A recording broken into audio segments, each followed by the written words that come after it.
When the application was approved, I finally breathed a sigh of relief. My fingertips couldn't stop trembling, and my eyes were red, but I didn't even notice it. No one knew that I was reborn, 21 years old. The second before I confessed to Lei. That day, I wore the dress he spent a lot of money to customize for me and booked the most luxurious hotel in northern Beijing. I invited many friends to witness the beginning of our love. Lioli has been by my side since I can remember. My parents are doctors without borders, and their whereabouts are uncertain. I met them very few times a year. Lei spent almost the first half of my life with me, happy and unhappy. Everyone in the circle tacitly agreed that I was Lei's child bride in the previous life.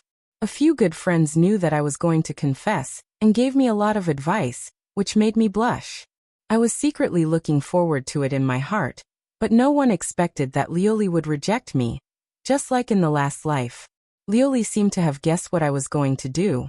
His brows were slightly furrowed, and 2 fingers were rubbing the words that were brewing to reject me. The emotion in his eyes was unclear. At that time, I thought Lioli was just worried that I was younger than him and couldn't distinguish love, so I smiled and said, "Uncle, I like you. When I see you, my heart will beat faster unconsciously. When I can't see you, I will miss you madly. It's an emotion that I can't suppress, no matter what. I am sure that I love you." Others followed suit, and it ended in a mess, and I was still smiling that day, but the smile didn't reach my eyes. When he was about to speak, I took a step ahead. "Uncle, the research project I conquered for a year ended last week. I'm very happy, so I want to celebrate." Lioli was stunned. My friends also looked at each other, and were about to speak. I glanced at them lightly. They smiled awkwardly and silently put the banner, promise her, in their hands behind them. A confession ended in vain. After the show, Lioli and his friends smoked in the corridor. He leaned against the wall, playing with the golden relief lighter with his bony hands. The flame flickered. His friend laughed teasingly. "I thought Sho was going to confess to you today. I didn't expect it to be a false alarm." Lioli closed his eyes lightly, with a faint smile on his lips. "Don't guess what a little girl is thinking. I don't have any other intentions towards Jenu. I take care of her just because of my friendship with her family." His friend didn't believe it. "You are the one who is in the dark. Look at the look in your little girl's eyes. Do you think we are stupid? If you are really innocent, why did you go to warn the little boy when he confessed his love to your little girl? He even pretended to be her boyfriend." Lioli didn't say anything. I didn't listen anymore, and retreated into the darkness. Lioli was like this in my previous life.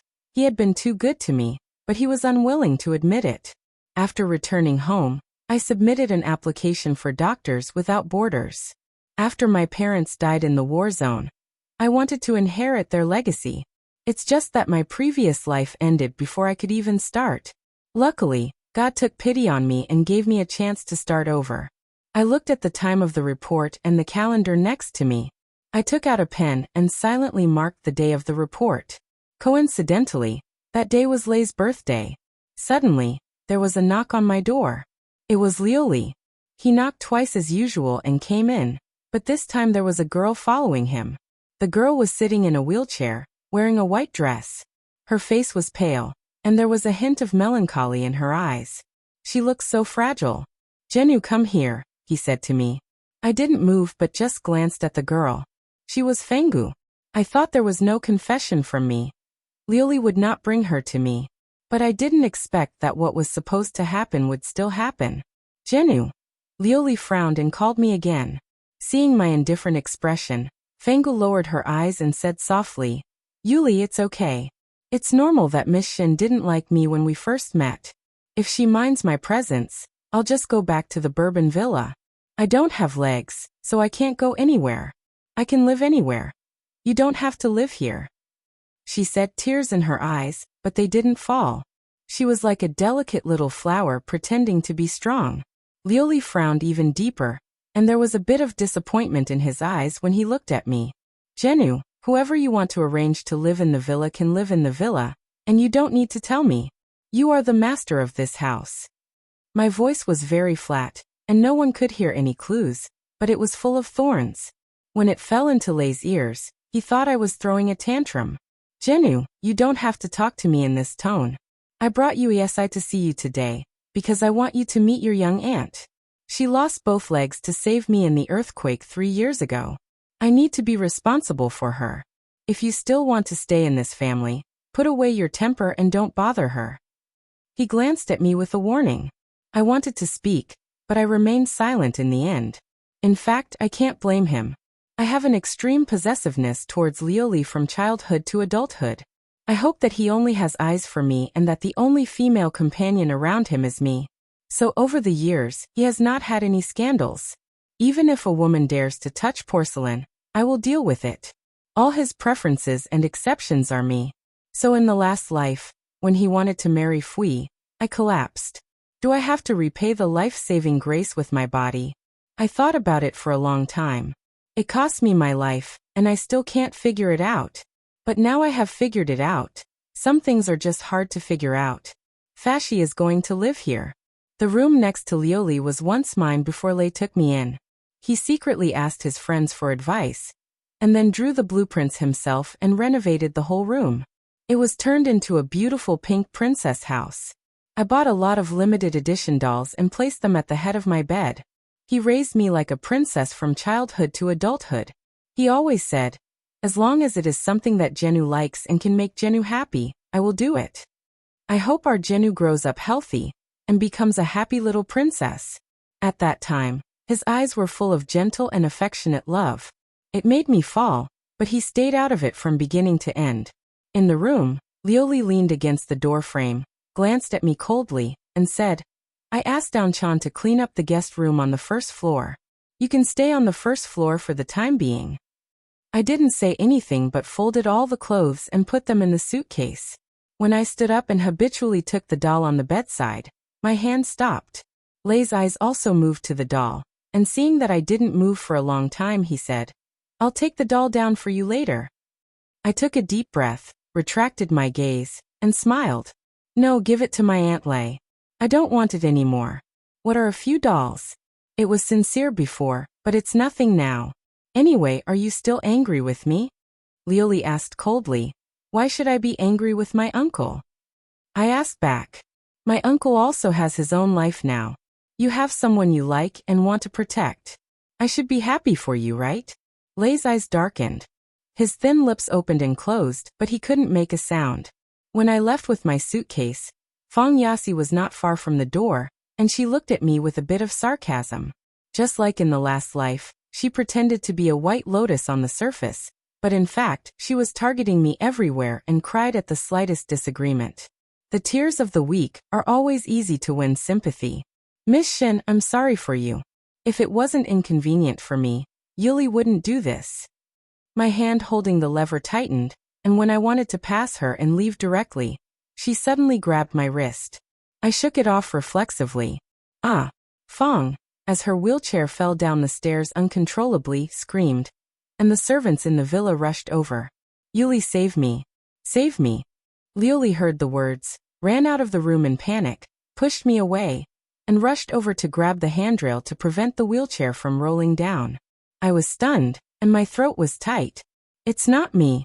The wheelchair was stuck on the stairs, and several servants blocked the road. Lioli quickly picked up Fong Yasi and walked in front of me. The servants also cooperated to move the wheelchair over. Yuli, I was scared to death. I thought I was going to die. Her eyes were all red, and the fear in her eyes could not be faked. After Lioli comforted Fong, she looked at me angrily. Shinin, are you crazy? If she really gets into trouble, you will be suspected of murder. Do you know that? I bit my lower lip, feeling aggrieved, and my nose sour. I didn't. It wasn't me. She suddenly grabbed my hand, and I just shook it off. Fong heard this and said in a crying voice, It's my fault, Yuli. Don't blame Miss Shin. It's because I didn't lock the wheelchair. Now that this happened, Yasi, you don't have to speak for Jenin Wei anymore, Lioli said coldly. I know what her temper is. All the women who have been close to me in these years have been driven away by her tricks. I couldn't help laughing with tears in the corners of my eyes. So, uncle, you don't believe me, right? Are you worthy of my trust? He asked back. Yes, I'm not worthy. Only Fui is worthy. You believe whatever she says. As soon as I finished speaking, I pulled the suitcase to leave. Lioli asked the servant to stop me and he said, "Apologize." I turned back to look at Lioli in disbelief. He repeated, "You were wrong for no reason. You should apologize." "What if I don't?" I asked with tears in my eyes. I thought I could face such a scene again, and that I would be able to face it calmly, but I still overestimated myself. When all the favoritism in the past turned into a sharp sword and stabbed me, it really hurt. "You know my methods," Lei said coldly. He looked at the servants behind me, and the servants looked at each other, and were about to press my shoulders forward. I sneered at myself.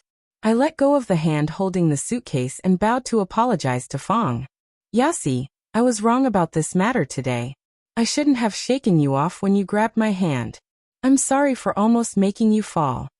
Fashi was stunned for 2 seconds, and Lei's expression became solemn. I stood up and looked at Lioli.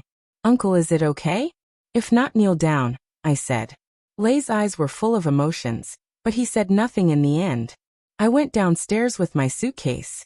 As soon as I reached the first floor, and Chen said, "Miss may be in a bad mood today. Miss, don't bother with Mr.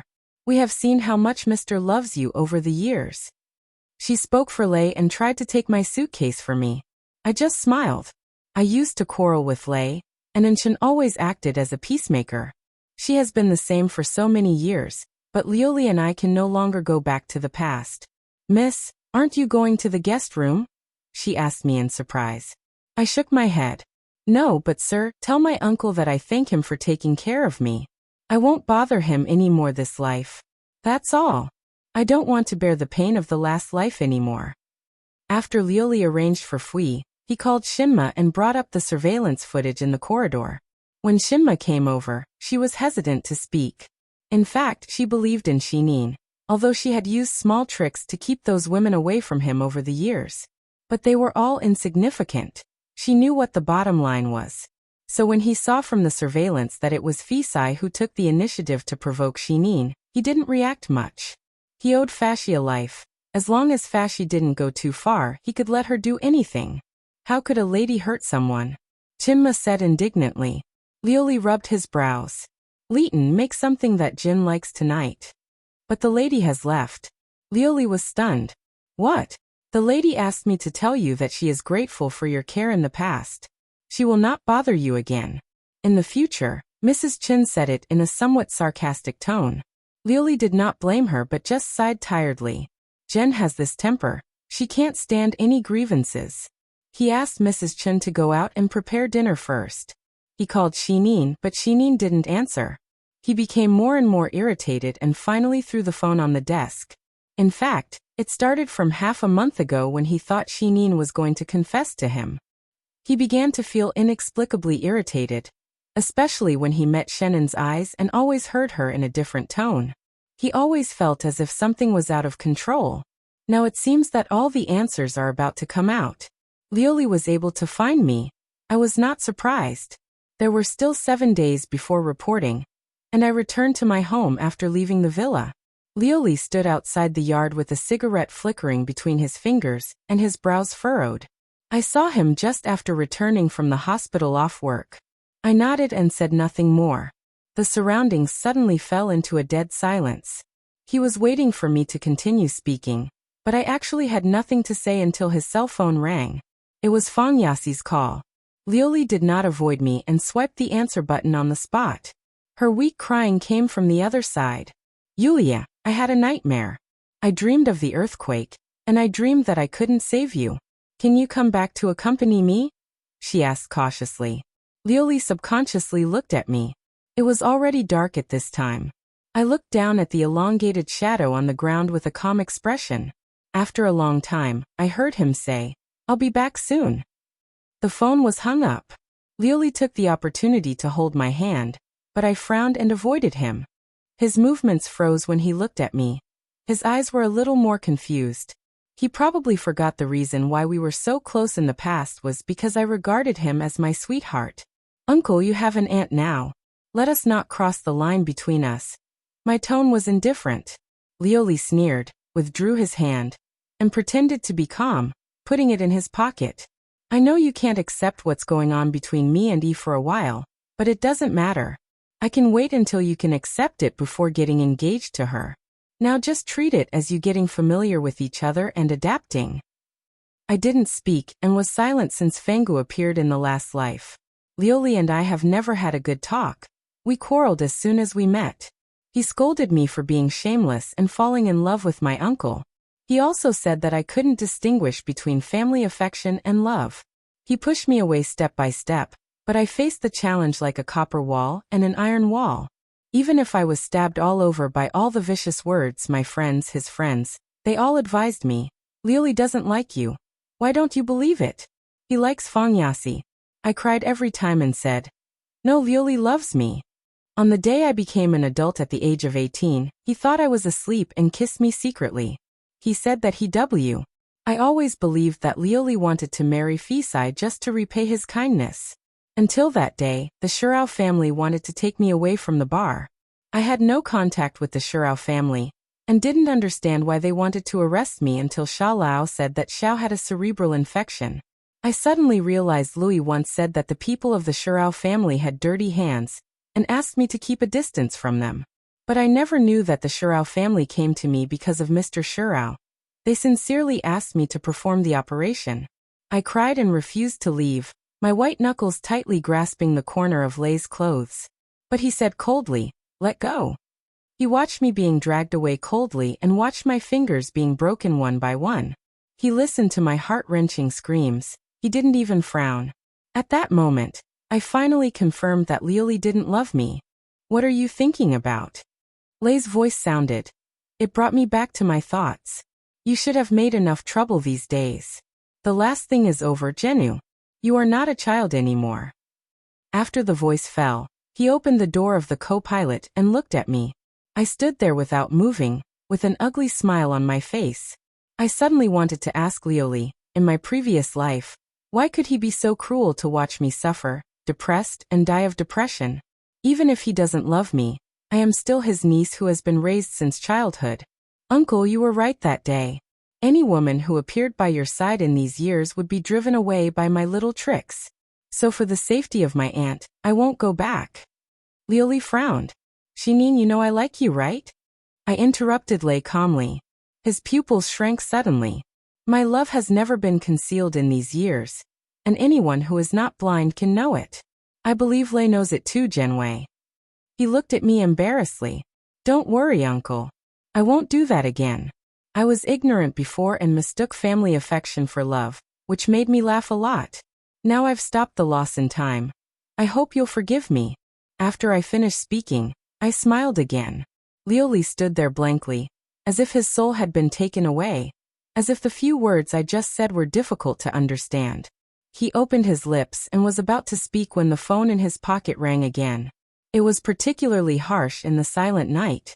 One after another, he seemed to have not come back to his senses yet, but I had already taken 2 steps back and turned to leave. Lioli looked at Shannon's gradually blurred back, and suddenly felt a little confused. He habitually took out a cigarette box from his pocket, and lit another cigarette. He took a deep puff before he came back to his senses a little. He raised his head. The lights in the room on the 2nd floor of the villa were on, and Shin Jinu's figure was reflected on the curtain. 3 years ago, Shinin was 18 years old on the day of his coming-of-age ceremony. He was drunk and entered Shannon's room, in a daze looking at the sleeping little girl. The moment he was drunk, he kissed Shinin for the first time, crossing the line. The little girl seemed to have had a beautiful dream, with a smile on her lips.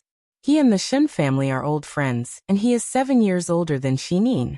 From childhood to adulthood, although he acquiesced to Shinin crossing the line, he always reminded her not to confuse family affection with love. Don't mistake dependence for love. Shinin didn't love him, and he didn't either.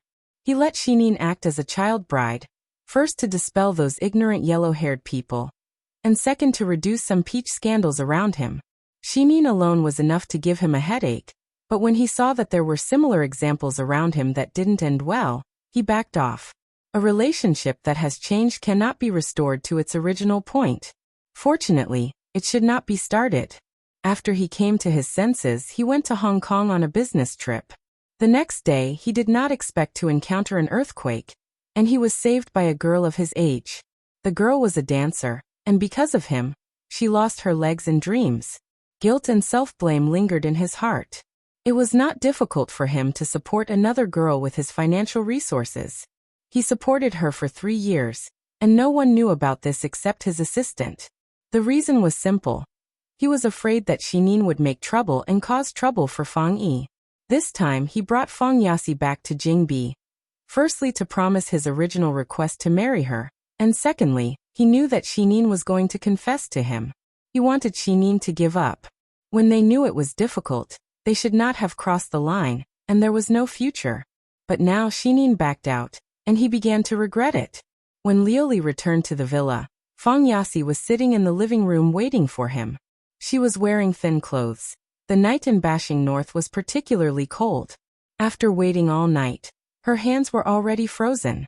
"Why don't you go back to the room?" Liuli asked with a frown. Fang Yasi pursed her lips and looked down at her phone. "I called you many times but you didn't answer. I'm worried about you, Yasi." Liuli walked to the side of the sofa, then sat down and looked straight at Fang. There was no warmth in his eyes. She raised her head. "Jinu was raised by me. She has been following me all these years. Her temper was also spoiled by me. I told you when you decided to follow me, I owe you a life. You can give me anything to pay it back, but you can't touch Jinu." As he said that, Fang's eyes suddenly turned red. She looked at Liuli. "Do you suspect that I hurt Miss Shin?"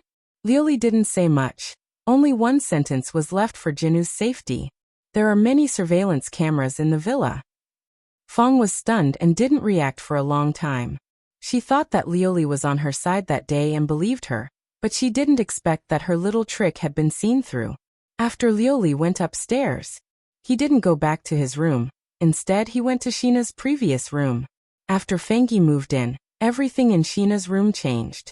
The dolls that Sheena once cherished were put away, and the beautiful and cute decorations were replaced with simple ornaments. Mother Chen, Liuli called her, came over quickly and saw Liuli sitting at the desk. She asked, "Sir, what's wrong?" He was about to speak when his eyes inadvertently fell on the desk calendar in the gap of the desk.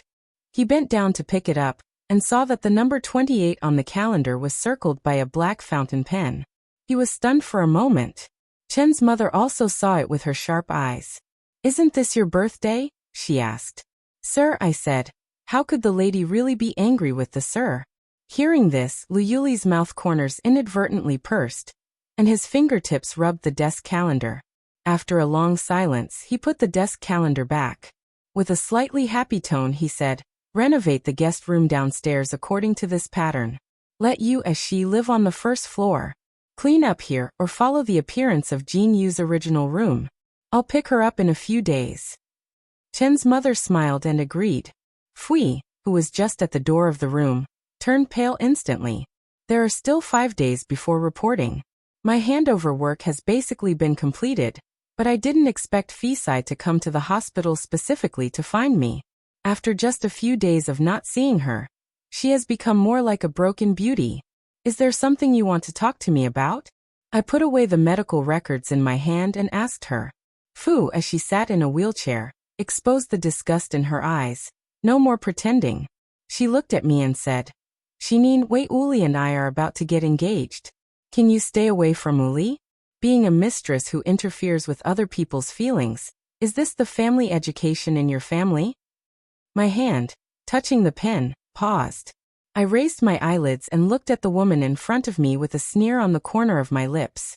"Miss Fang, you'd better keep your mouth clean." "I keep my mouth clean. That also requires you to do things cleanly. Shinin Wei, don't think I don't know that everyone knows you like Shinin Wei. You are moving out of the Li family now just to play hard to get. I tell you, Lula doesn't like you. He will never like you in this life. He can't like his little niece." Fangu Aci became more and more excited as she spoke. I couldn't help but sneer. In my last life, Fashi and I had hardly ever been alone together. I knew she was not a good person. She was like me and would do anything for her lover. The calculations in her eyes and the tricks she played were all the things I was tired of playing in my last life. But I forgot, at that time, Only when you are about to lose something will you desperately try every means to catch it. In my last life, she provoked me with a few words, and even if I fought with her and was bruised all over, Lioli was unmoved. But in this life, I did nothing but Lioli. I was happy to do it these days. Lioli would send me messages from time to time, and he told me that my room was returned to me. It was intact. Nothing had changed, and it was exactly the same as when I left. Just like before, he would order afternoon tea for me without fail. Do you think Lei loves me? No. I also know that there are surveillance cameras in the villa. Lioli is a person who would not fail to check, but he did not react after checking. It can only mean that he acquiesced to Fui bullying me. The change now is that he is not used to my leaving. That's all. There was a long silence. I said, I can't like him anymore. Fashi was suddenly stunned, and her originally excited emotions slowly calmed down. What did you say? I admit that Lioli was very good in the past. From childhood to adulthood, whenever I was wronged, he would support me. He was afraid that I would cry and that I would be unhappy. Except for my parents, he is the best person in the world to me. So it is natural for me to like him. But that day he saw me crying but forced me to apologize to you. And I no longer like him. Fashi seemed a little confused, looking at me with slightly red eyes. Just because of this. I nodded. Just because of this. If the person I like is willing to let me cry and let me be wronged, then he is not someone worthy of my love. Before Fangu, as she left that day, she asked me again, is it true that no matter what Lioli does, you will not like him anymore? I replied, yes, even if he died for me, I would not like him anymore. The night before reporting, as I was about to board the plane, Lei sent me a message. I will pick you up later. I did not reply. The other party was still typing, and there was no follow-up. As I was about to put away my phone, Lei's voice call popped up, and his voice was somewhat relaxed and cheerful. Gonwei, I will pick you up later. There may be some traffic jams. I did not answer. He was indeed on the way. The sound of horns on the road came over, and at this time, the boarding announcement sounded again. The other party's breathing was obviously stagnant. After being stunned for 2 seconds, he asked in a very soft voice, Janan, are you at the airport? Yes. Why are you at the airport? Are you going on a business trip? Why didn't you tell me? Did you forget that tomorrow is my day? I interrupted Lei in a flat tone, and he was silent. I said again, I am going to walk the path my parents have walked, and I don't know when I will return. Thank you for your care over the years, uncle. After Rebirth, I thought about revenge on Lei and letting him taste the pain of having his fingers broken. I also thought about dragging those who hurt me to die together. But my life is so long. Why should it be limited to love, hate, and vengeance? Lioli used to treat me wholeheartedly. It was true. Let's just call it a draw. So now I don't love or hate. Why? Why so suddenly? After a long time he asked me. I didn't answer and he said, Genwei, if you are here because of Yui, I can explain. I can let her go, but you can't leave his. The tone was urgent, and the horn in the car was shrill. Genwei, can you wait for me? Wait for me, I'll be there soon. No, it's too late. I laughed softly and hung up the phone. After the phone was turned off, the haze that weighed on my heart finally dissipated. Finally, everything came to an end. Uli looked at the hung-up call and kept dialing, but in the end, he only got a cold mechanical sound. Shininwei turned off his phone. At this moment, he was more sober than ever. Shininwei really didn't want him anymore. When he realized this fact, he punched the steering wheel out of control and violently loosened his tie. The pain in his heart was suffocating, and he couldn't relieve it even if he gasped for air. He was about to call his assistant to check Shinu's flight. Fua called again. Her voice was filled with tears, and she was begging him not to let her go. These days he figured out a lot of things. The life-saving grace does not have to be paid in return. He can give Fisai enough money to ensure that she has no worries about food and clothing in this life, and she can have whatever she wants. Only his heart. He never realized how much Shinin occupied his heart until now. When Shinin left, he realized that he had almost left his whole heart. The girl who would cry at him, laugh at him, and make trouble for him. He always reminded Shinin in the tone of an elder not to confuse love, but he, after loving for more than 10 years, couldn't tell love from love. At this time he couldn't wait to find Shinin.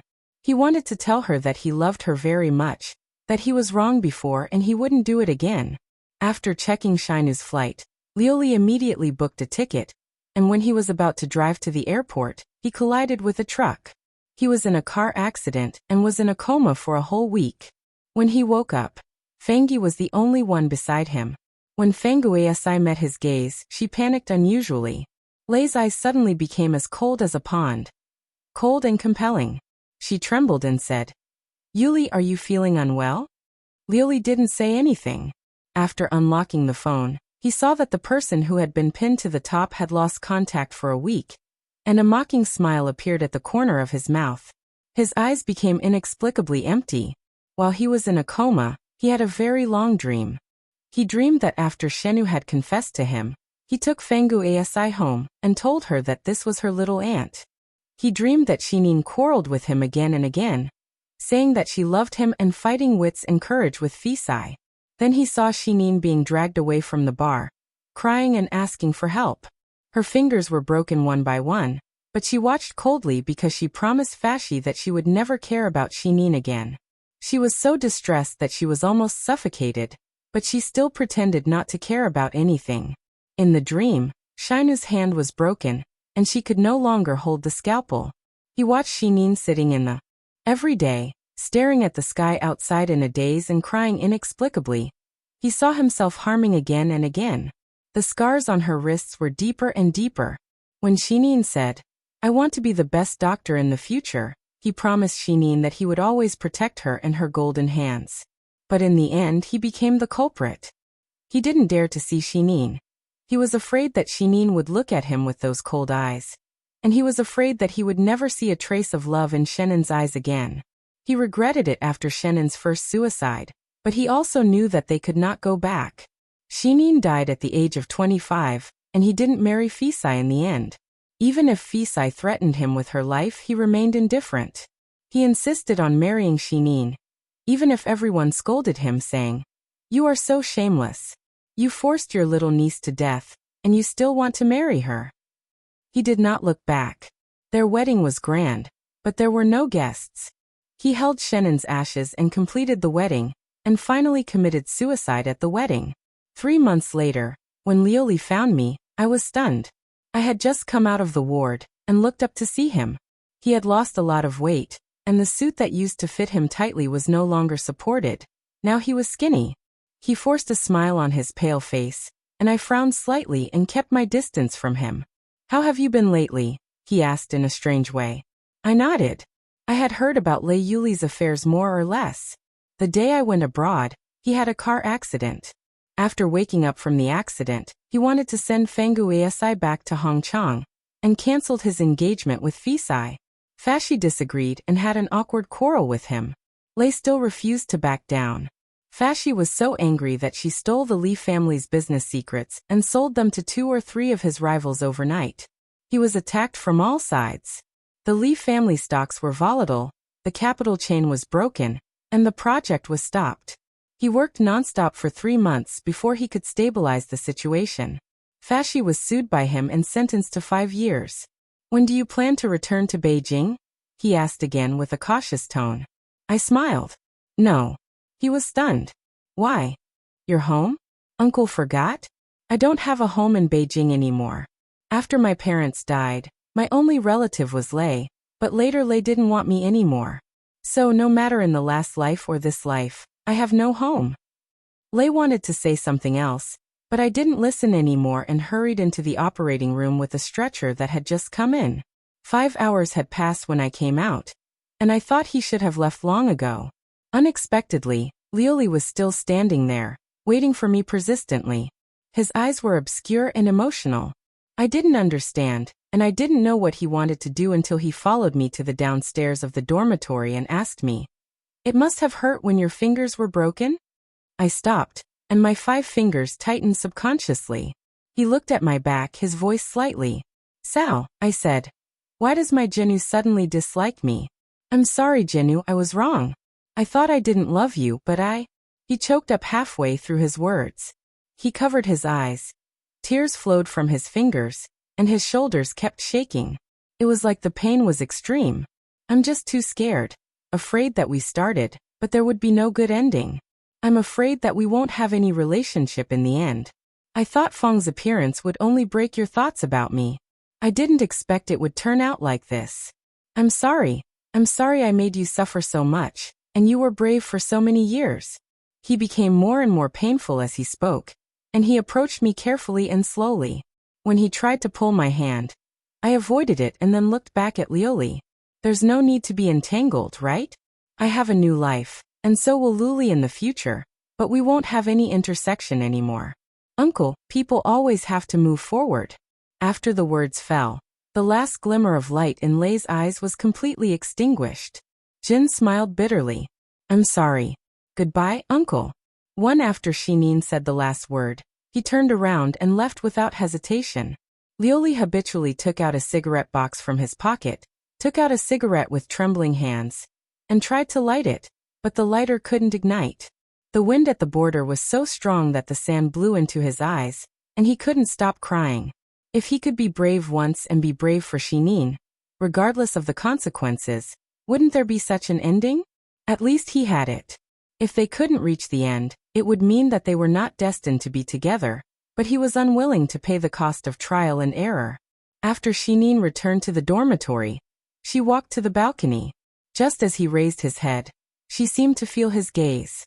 Lowering their heads, the two looked at each other.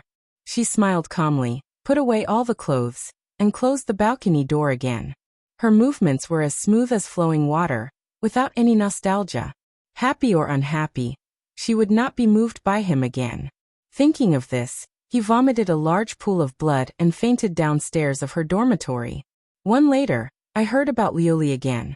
3 years later, he had lung cancer in the late stage. On his deathbed, he hoped that I could see him for the last time. I looked at the full schedule of surgeries and regretfully refused. My friend said before he died, Lioli notarized all his property and registered it under your name. He was really infatuated with you. How did you get to this point? I just smiled. At that time, I also wanted to ask why we got to this point. Now thinking about it, nothing matters anymore. Everyone has their own destiny when they are alive, and so do they when they die.